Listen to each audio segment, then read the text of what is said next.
Welcome back. తెలంగాణలోని విశ్వవిద్యాలయాలు ఈ నెల 24 వరకు మూతపడనున్నాయి. ఇవాళ సమావేశమైన కాలేజీల యాజమాన్యాలు 24 వరకు మూసివేతను పొడిగిస్తూ నిర్ణయం తీసుకున్నాయి. ఆర్టీసీ బస్సుల సమ్మె కొనసాగుతూ ఉండడం, జేఏసీ సూచనతో కాలేజీలు ఈ నిర్ణయం తీసుకున్నాయి.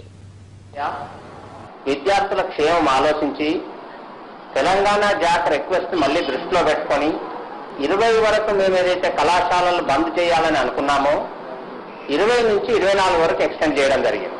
సకల జనుల సమ్మెకు మద్దతుగానే తెలంగాణలో ఉన్నటువంటి అన్ని professional college, engineering, pharmacy, MCA, MBA మరియు బీఈడీ కాలేజీలు 20వ తారీఖు నుంచి 24వ తారీఖు వరకు ఎక్స్టెన్షన్ చేయబడింది.